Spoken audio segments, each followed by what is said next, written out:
नमस्कार इसे YouTube channel physics driver global institute पे क्वेश्चन बैंक का सेशन चल रहा था। 2014 तक का क्वेश्चन करा दिया गया है। आज के लेसन में हम लोग 2015 वाला क्वेश्चन सॉल्व करेंगे। पहला क्वेश्चन देखिए आपके स्क्रीन पर है।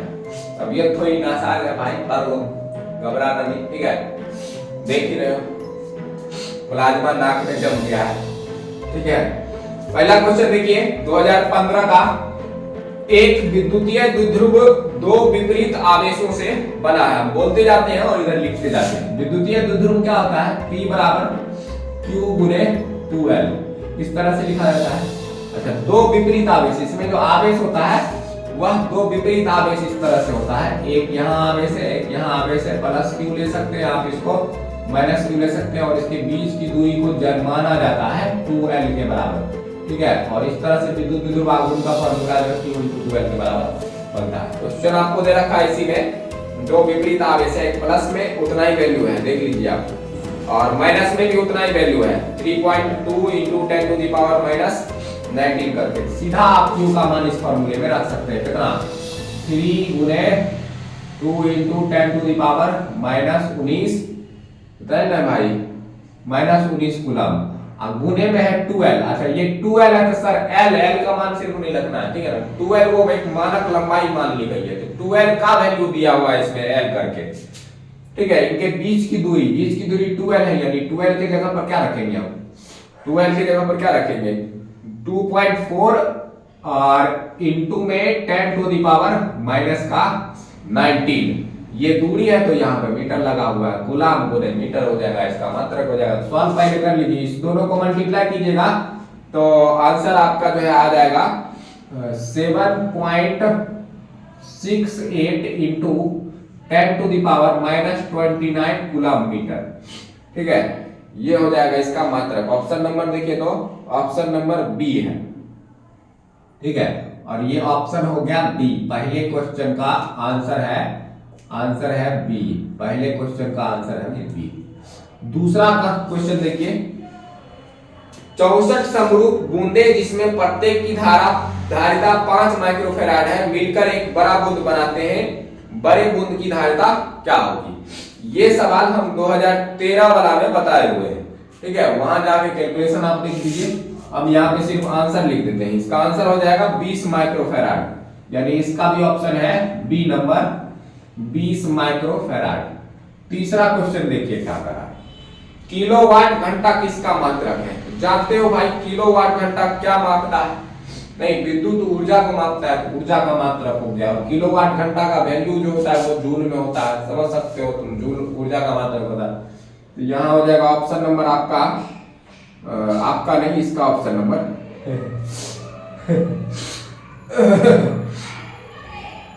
ऑप्शन हो जाएगा ए, ऊर्जा का मात्रक है, ठीक है, ऊर्जा का।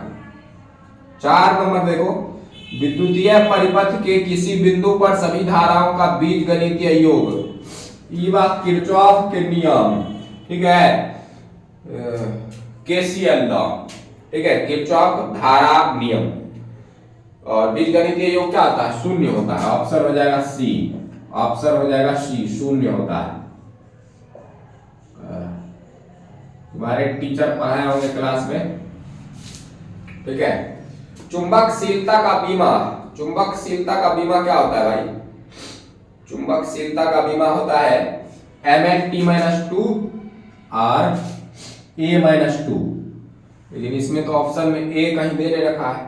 अच्छा, ए के बदले में यहाँ पर आई का प्रयोग किया गया। ए धारा का हो गया बीमा, एम्पियर करके, और आई से भी लिखा जाता है, ठीक है ना। तो चुंबकशीलता का बीमा आप यहाँ पे लिख सकते हैं। ऑप्शन नंबर ए है, क्या है? Mlt-2 A-2, या यहीं पे रहता है I-2 करके लिखा हुआ, देख लो ऑप्शन ए में दिया हुआ। उसके बाद छठा क्वेश्चन देखो। छठा क्वेश्चन है, एलआर परिपथ की प्रतिबाधा होती है। एलआर परिपथ प्रत्यावर्ती धारा से है ये क्वेश्चन।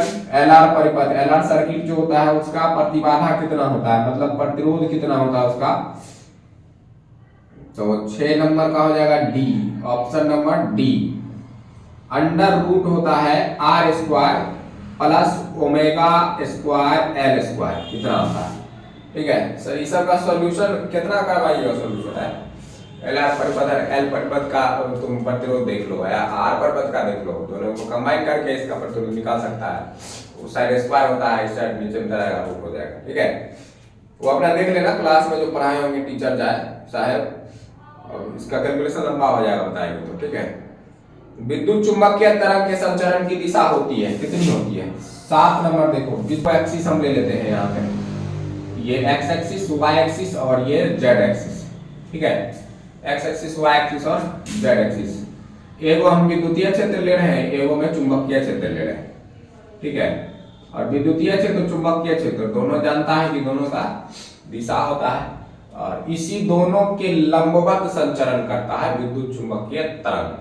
ठीक है ना, और जब भी लंबवत संचरण की बात आती है तो हम लोग यहाँ पे लिख सकते हैं इसको E क्रॉस B, ठीक है ना, के समांतर, इस तरह से लिखा जा सकता है। तो तुम सीधा सब लोग विद्युतीय क्षेत्र और चुंबकीय क्षेत्र के लंबवत, यहाँ पूछ रहा है समांतर, किसके समांतर भाई, क्रॉस लगा देंगे हम, यहाँ पर समांतर डिनोट हो जाएगा। ठीक है ना, ऐसे लंबवत पूछता तो यहाँ पे दिया हो रहता है E क्रॉस E लंबवत हो गया B के, समांतर पूछ रहा है तो E क्रॉस B करके यहाँ पे डाल सकते हो। ऑप्शन नंबर देखो कितना है, ऑप्शन नंबर है डी, ऑप्शन नंबर हो जाएगा डी। क्वेश्चन नंबर कितना है, क्वेश्चन नंबर 7 का हो जाएगा डी, क्या आंसर, E क्रॉस B के समांतर। ठीक है ना, E क्रॉस B के समांतर हो जाएगा। क्लियर है।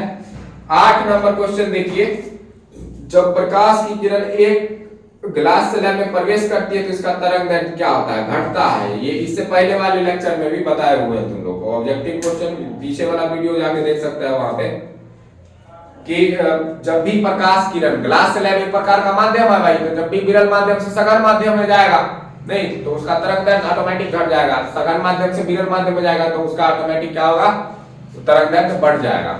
ठीक है ना, तो ये दोनों चीज याद रखना है। याद रख क्वेश्चन क्या पूछ रहा है, ऐसा नहीं कि हम पे दोष लगा देना। ठीक है ना, ये भी पूछ सकता है कि ग्लास स्लैब से निकलकर बाहर जा रहा है तो क्या होगा उसका तरंग दैर्ध्य, तो वहां बढ़ता है। समझ गया ना, क्वेश्चन ध्यान से पढ़िएगा। यहाँ पे ग्लास स्लैब में प्रवेश कर रहा है किरण। ठीक है ना, तो 8 नंबर का क्या हो जाएगा आंसर, 8 नंबर का हो जाएगा बी, घटता है। ठीक है, 8 नंबर का हो जाएगा बी, घटता है। क्लियर है। किसी को दिक्कत है, दिक्कत जो है क्या कर लेगा है, तो मोबाइल पे 10 kilometre 12 kilometre plus dot dot dot दूर। ठीक है, और 9 नंबर क्वेश्चन देखो, आयाम मॉडलन सूचकांक का मान होता है। ये भी 2013 वाला में बताए हुए हैं, उससे पहले वाले में भी बताए हुए थे। 9 नंबर, आयाम मॉडलन का सूचकांक, आयाम मॉडलन का सूचकांक होता है 0 से 1 के बीच। ऑप्शन नंबर देखो कितना नंबर है, सी नंबर ऑप्शन है, 0 से 1 के बीच होता है। आयाम मॉडलन का सूचकांक 0 से 1 के बीच होता है। ठीक है, याद कर लो, कुछ चीजें याद करने से भी होती है, हर एक का कैलकुलेशन करना इम्पॉसिबल बारे। ठीक है, और 10 नंबर क्वेश्चन देखिए, नॉर गेट का बूलियन व्यंजक। अभी नॉन गेट के बारे में बताए थे 2014 वाला में, इसमें नॉर गेट का बूलियन व्यंजक पूछ दिया है ऑब्जेक्टिव में, वो में के नंबर में था और इसमें भी 1 नंबर में पूछ दिया है। खासियत ये है कि इसमें ऑप्शन दे दिया है, उसमें ऑप्शन नहीं था। देखो क्या है नॉर गेट का बूलियन व्यंजक। नॉर का मतलब हो गया होगा, कितना नंबर क्वेश्चन है, 10 नंबर क्वेश्चन। नॉर का मतलब हो गया नॉट, अब प्लस और, दोनों का संयोजन करेंगे तो ही होगा। और गेट का बूलियन व्यंजक होता है a प्लस बी बराबर y, मतलब दो इनपुट को जोड़ेंगे तो एगो आउटपुट मिलेगा। ठीक है, और नॉट गेट का होता है a बराबर y बार, मतलब जो आउटपुट मिलेगा वह आउटपुट हमें उल्टा मिलेगा। ठीक है ना, इनपुट अगर हम 0 दे रहे हैं तो आउटपुट भी 0 मिलना चाहिए, लेकिन ऐसा नहीं होता है, 0 1 मिल जाता है।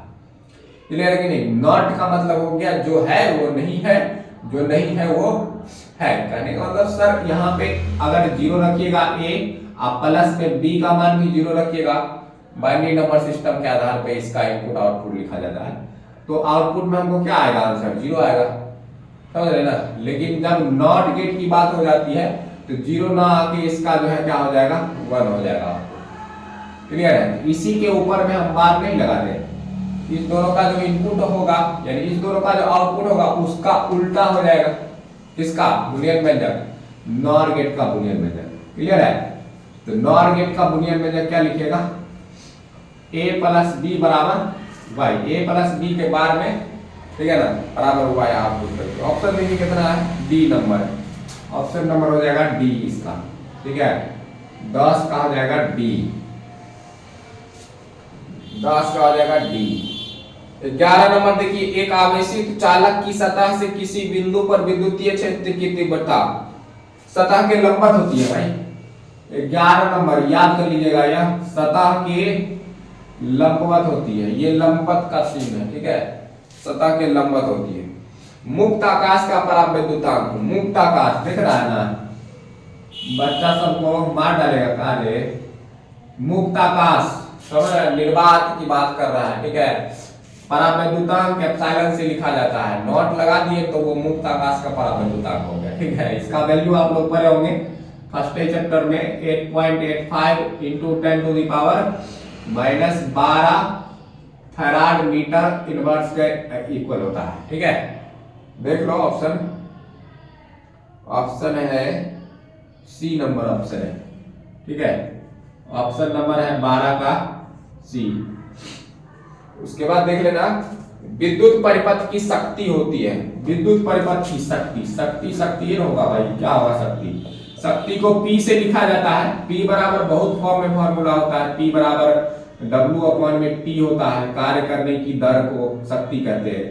P बराबर आप I स्क्वायर R भी लिख सकते हैं, P बराबर आप V स्क्वायर अपॉन में R भी लिख सकते हैं। ठीक है, तो अनेकों फॉर्म में है, देख लीजिए इसमें से कौन सा ऑप्शन।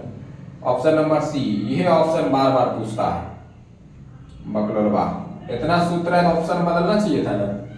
ये वाला ऑप्शन है। ठीक है, ये वाला ऑप्शन कितना नंबर में है? सी नंबर में है, सी नंबर ऑप्शन 13 का सी। ठीक है, 14 नंबर देखिए, इलेक्ट्रॉन वोल्ट द्वारा मापा जाता है, क्या मापा जाता है? इलेक्ट्रॉन वोल्ट द्वारा क्या मापा जाता है? ऊर्जा मापा जाता है भाई, इलेक्ट्रॉन वोल्ट द्वारा मापा जाता है ऊर्जा। ठीक है, 1.6 into 10 to the power 19 joule, यानी एक इलेक्ट्रॉन के जूल के बराबर होता है। 14 नंबर का ऑप्शन हो जाएगा क्या? ऊर्जा मापता है, डी ऊर्जा। किलोवाट घंटा भी ऊर्जा को ही मापता है और इलेक्ट्रॉन वोल्ट भी किसको मापता है? ऊर्जा को ही मापता है। लेंज का नियम संबंधित है, लेंज का नियम कारण याद आ गया, उदाहरण से समझ लो।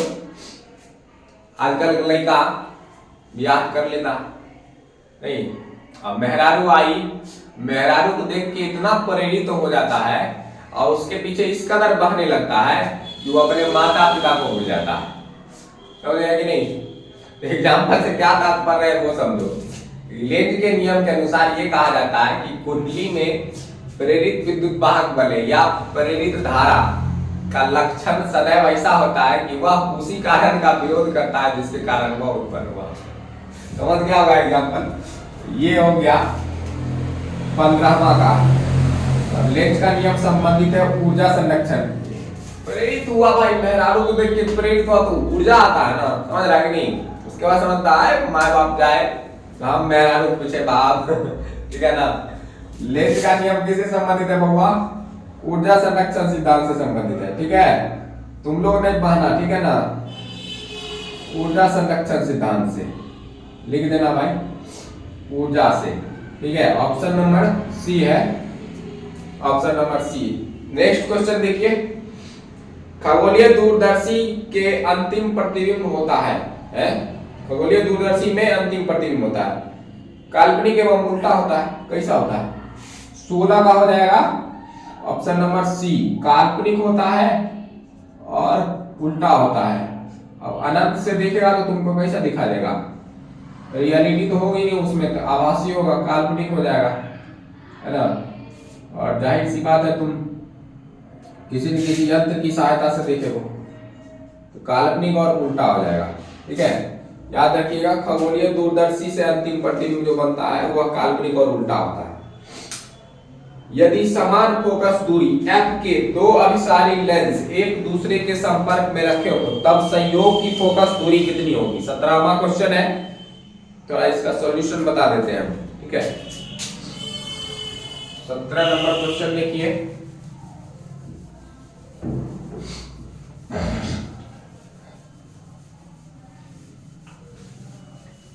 हाय सर्दी जिया हो प्लाज्मा। देखो बउआ लोग, दो लेंस है और दोनों लेंस का फोकस दूरी कितना है होगा? दोनों लेंस का फोकस दूरी f है दे रखा है। सर आप ऐसे काहे लिख रहे हैं, देख लो ना थोड़ा। तो संयोजन की फोकस दूरी का फार्मूला होता है संयोजन इक्विवेलेंट, समझ रहे ना? f इक्विवेलेंट मतलब समझ रहे, टोटल फोकस दूरी बराबर 1/f1 प्लस 1/f2। ठीक है ना? दो लेंस है और दोनों अभिसारीय लेंस है और दोनों का फोकस दूरी जो f है, तो f1 की जगह पर भी हम क्या रखेंगे? f रखेंगे और f2 की जगह पर भी क्या रखेंगे? f रखेंगे। इक्विवेलेंट संयोजन की फोकस दूरी हमको निकालना है, दोनों का एलसीएम लेगा, नीचे में हो जाएगा f और ऊपर हो जाएगा 2 1 प्लस 1। क्लियर? और संयोजन की फोकस दूरी तुमसे पूछा जा रहा था f इक्विवेलेंट बराबर, तो f इक्विवेलेंट अगर आप ऊपर कीजिएगा तो f इक्विवेलेंट बराबर कितना आ जाएगा? f बट्टा में 2 आ जाएगा। देखो ऑप्शन कितना नंबर है। ठीक है, सिंपल सा सटीक फॉर्मूला है, आराम से लगा सकते हो। क्लियर है? ऑप्शन नंबर सी है नूनू सुग्गा। कितना नंबर क्वेश्चन है? 17 नंबर। 17 नंबर का आंसर हो जाएगा सी। 17 नंबर का आंसर सी। ठीक है, देख लो छात्रों, मन लगा के पढ़ो, एकदम पेपर फाड़ देना है बोर्ड एग्जाम को, परीक्षा उच्चा नहीं देना। ठीक है ना? क्वेश्चन ले गया फाड़ देना आराम से नंबर मिल जाएगा। प्रकाश की अनुप्रस्थ तरंग प्रकृति पुष्ट करता है ध्रुवन को पुष्ट करता है। अनुप्रस्थ तरंग ध्रुवन के द्वारा ही यह सिद्ध हुआ था कि प्रकाश जो है वह अनुप्रस्थ तरंग है।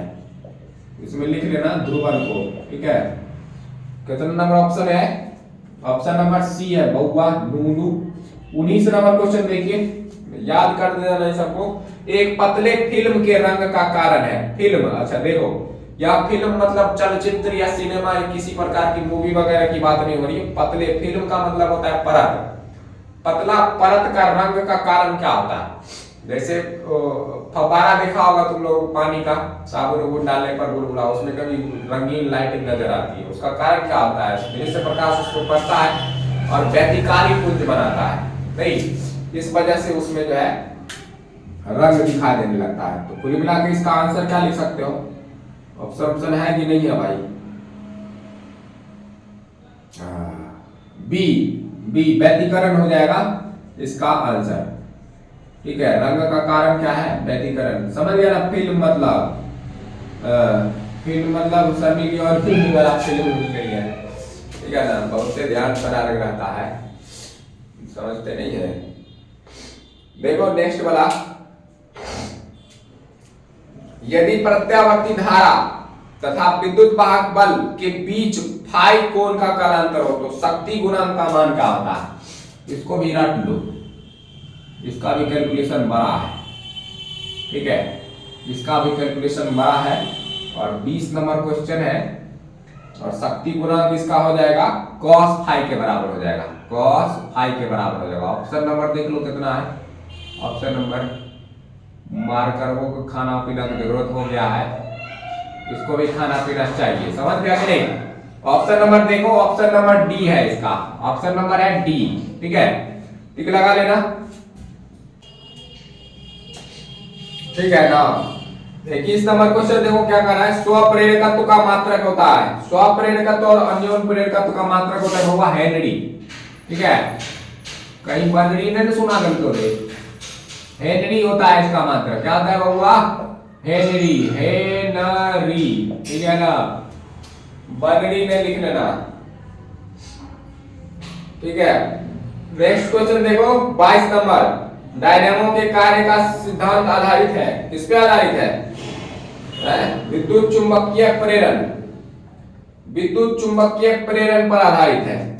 याद रखिएगा, डायनेमो किस सिद्धांत पर कार्य करता है? विद्युत चुंबकीय प्रेरण, विद्युत चुंबकीय प्रेरण के सिद्धांत पर कार्य करता है। ठीक है। ट्रांसफार्मर किस सिद्धांत पर कार्य करता है? इसी में अगर बदल दिया तो ट्रांसफार्मर आन्योन प्रेरण के सिद्धांत पर कार्य करता है। क्लियर है ना? दोनों याद रखिएगा, एक एक्स्ट्रा क्वेश्चन भी बता दिए हैं, इसी में ट्रांसफार्मर की जगह पूछ देगा। एक प्रत्यावर्ती विद्युत धारा का समीकरण I बराबर, अच्छा 0.6 sin 100 पाई t से निरूपित है। विद्युत धारा की आवृत्ति यानी F का मान पूछ रहा है। आवृत्ति तो ऐसे जनरली तुम लोग जानते हो कि हमारे देश में जो भी करंट आती है उसकी आवृत्ति 50 हर्ट्ज होती है। निकाल के देख लेते हैं इस समीकरण से कितना, देख लो। I बराबर क्या दे रखा है? I बराबर 0.6 sin 100 पाई इंटू टी के बराबर दे रखा है। क्वेश्चन नंबर लिख लीजिए भाई साहब, क्वेश्चन नंबर 23। ठीक है, क्वेश्चन नंबर 23 इतना दे रखा है आपको समीकरण। एगो हम तुमको प्रत्यावर्ती धारा वाला समीकरण बताते हैं। I बराबर I not sine omega T. यहां पर देखो टी के इक्वल करेंगे, साइन को साइन के इक्वल करेंगे, तो बीच में क्या बच गया? बीच में बच गया 100 पाई, और 100 पाई को हम किसके बराबर लिख सकते हैं? ओमेगा के बराबर। समझ गए ना? ये सब का हमारा कोई काम नहीं है। लिखना चाहो तो लिख सकता है। I नॉट जो है धारा का शिखर मान होता है, शिखर मान की जगह पर कितना है? 0.6 है एम्पियर। पूछा नहीं है फिर भी बता दूं, ठीक है ना? ये वो एक्स्ट्रा ठीक है। ओमेगा बराबर किसके हो जाएगा? यहाँ देखो, ओमेगा बराबर इसके कर सकते हैं ना, 100 पाई के बराबर। और ओमेगा का फॉर्मूला होता है होगा ओमेगा बराबर 2 पाई एफ आवृत्ति के पदों में। ठीक है ना? आवर्तकाल के पदों में होता है 2 पाई अपॉन में टी करके। ठीक है, तो ओमेगा की जगह पर अगर 2 पाई एफ रखें तो बात बन सकता है। 2 पाई एफ बराबर किसके हो जाएगा? 100 पाई के। ठीक है ना? यहाँ देखो क्या क्या कट सकता है। हमसे एफ बराबर पूछ रहा है तो पाई से पाई काट देंगे और 2 से 100 को काट देंगे, कितना हो जाएगा? 50 हो जाएगा। एफ बराबर कितना आ जाएगा? 50 आ जाएगा। ऑप्शन देखो किसमें है? Option number very simple, option number हो जाएगा 50 हर्ट्ज करके तो नहीं है, लेकिन ऑप्शन बी में सिर्फ 50 दे रखा है। ये हो जाएगा आवृत्ति का आंसर। तो इस नंबर का आंसर कितना हो गया? बी। बी आई थिंक नहीं, बी। क्लियर है? बी। और 24 नंबर देखो, निकेल क्या है? तो जानते हैं आप लोग, निकेल लोहा कोबाल्ट ये सब लौह चुंबकीय पदार्थ है। यानी लोहा जो है इस सभी को मोहब्बत करता है, आकर्षित कर लेता है अपनी तरफ। समझ रहे कि नहीं? तो निकेल कैसा पदार्थ है बहुआ? निकेल है लौह चुंबकीय पदार्थ, लौह चुंबकीय पदार्थ। ठीक है, निकेल लौह चुंबकीय पदार्थ है। और 25 नंबर है, बूस्टर का नियम क्या होता है? बूस्टर का नियम होता है जब भी किसी अपवर्तक पृष्ठ पर हम कोई किरण को इस प्रकार डालते हैं कि उसका अपवर्तन भी हो जाए और परावर्तन भी हो जाए, लेकिन कंडीशन है कि अपवर्तन और परावर्तन का किरण जो है वह दोनों एक दूसरे के लंबवत हो। उस वक्त जो आपतन कोण डाला गया था, आपतित किरण डाला गया था, उससे जो आपतन कोण बनता है उस आपतन कोण को बोला जाता है ध्रुवन कोण। और ध्रुवन कोण का टेंजेंट जो होता है वह माध्यम के अपवर्तनांक के बराबर होता है। म्यू भी लिख सकते हो या एन से भी अपवर्तनांक को लिखा जाता है। ठीक है ना? देख लो ऑप्शन किसमें है? 10 IP। क्या बोले हम? ध्रुवन कोण का टेंजेंट माध्यम के अपवर्तनांक के बराबर होता है। सिर्फ ये भी याद रख सकते हो अगर नियम याद नहीं है तो। ठीक है, देख लो ऑप्शन नंबर कितना है? सी। ऑप्शन नंबर सी है।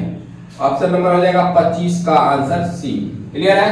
26 नंबर में देखो, ताप बढ़ने के साथ अर्धचालक का प्रतिरोध क्या होता है? तो यहां तो है अर्धचालक, यहीं पर रहता है चालक, दोनों में हम बता देते हैं। ठीक है, ताप बढ़ने से के साथ अर्धचालक का प्रतिरोध घटता है। समझ गए ना? ताप बढ़ने के साथ अर्धचालक का प्रतिरोध क्या होता है बहुआ? घटता है। लेकिन यहीं पर चालक रहता है अर्धचालक की जगह पर, तो ताप बढ़ाने पर चालक का प्रतिरोध बढ़ जाता है। समझ गया कि नहीं? तो दोनों में से कोनो एक फंडा याद कर लो, जो भी क्वेश्चन आए ध्यान से पढ़ के, हमेशा बोल रहे हैं क्वेश्चन को ध्यान से पढ़ के, ठीक है ना, बाद में हमारा दोष नहीं देना। तो ऑप्शन हो जाएगा बी नंबर, नहीं 26 का हो जाएगा बी, घटता है। अर्धचालक का प्रतिरोध ताप बढ़ाने से घटता है और ताप घटाने से बढ़ता है। चालक का हो जाएगा इसी का विपरीत, ठीक है। तो नेक्स्ट क्वेश्चन देखिएगा, प्रत्यावर्ती धारा के शिखर मान तथा वर्ग माध्य मूल मान में अनुपात पूछ रहा है। प्रत्यावर्ती धारा का शिखर मान को किससे लिखते हैं? आई नॉट से। वर्ग माध्य मूल मान को लिखा जाता है IRMS, वर्ग माध्य मूल मान, रूट मीन स्क्वायर। RMS का मतलब रूट मीन स्क्वायर। इस दोनों के संबंध में एक फॉर्मूला होता है, होगा IRMS बराबर धारा का शिखर मान बट्टा में √2। आपसे पूछ क्या रहा है? आपसे पूछ रहा है शिखर मान और वर्ग माध्य मूल मान का अनुपात। अनुपात कैसे बनेगा? √2 को इधर भेज दीजिएगा तो ये नीचे चले जाएगा IRMS, तो I नॉट बट्टा में हो जाएगा IRMS बराबर में हो जाएगा √2, ठीक है ना। ये हो जाएगा शिखर मान और वर्ग माध्य मूल मान का अनुपात, तो √2 के बराबर। ऑप्शन नंबर देखो कितना है? ऑप्शन नंबर है B. Option number B, question number 27। Question number 27 का आंसर हो जाएगा बउआ बी। क्वेश्चन नंबर 27 का आंसर हो जाएगा बी, ठीक है। इसी के उल्टा में वो समझ लो, कभी कभी पूछ देता है वर्ग माध्य मूल मान और शिखर मान में संबंध, बातें बदल गई, वही नहीं है। इसमें था शिखर मान और वर्ग माध्य मूल मान का अनुपात, यहां पर है वर्ग माध्य मूल मान और शिखर मान का अनुपात। उस वक्त हो जाएगा यहां पे 1/√2, इसी फॉर्मूले से समझ सकता। क्लियर है कि नहीं? ये हो जाएगा। तो तुम्हारा ऑप्शन ये वाला है, ये वाला, ठीक है। 28 नंबर क्वेश्चन देखिए, टीवी प्रसारण के लिए किस आवृत्ति परास का उपयोग किया जाता है? इससे पिछल को वीडियो में बताए हुए हैं, जाके देख लेना प्लेलिस्ट में, ठीक है। 28 नंबर टीवी प्रसारण के लिए अभी बता दे रहे भाई, घबराना नहीं है। 30 मेगाहर्ट्ज, 30 मेगाहर्ट्ज से लेकर के 300 मेगाहर्ट्ज तक होता है, ठीक है। टीवी प्रसारण के लिए आवृत्ति इतना प्रयोग किया जाता है। ऑप्शन नंबर देखो सी नंबर है, ऑप्शन नंबर हो गया 28 का सी। क्लियर है? तो कुल मिला के 2015 में टोटल 28 क्वेश्चन था, यानी काफी इंक्रीज किया। 13 तक में 10 क्वेश्चन दे रहा था बढ़िया बढ़िया ऑब्जेक्टिव वाला, और भी क्वेश्चन था उसमें 1 नंबर, लेकिन उस पैटर्न का देना बंद हो गया, इसलिए हम 10 तक ही बताए थे। 14 में ऑब्जेक्टिव दे दिया, 15 में देखो 28 पे पहुंच गया, ठीक है ना। सीरीज धीरे धीरे बढ़ते गई और अब तक देखो 2070 में, ये 2023 में 70 क्वेश्चन पूछा। भगवान भला करे, आगे देखो क्या होता है।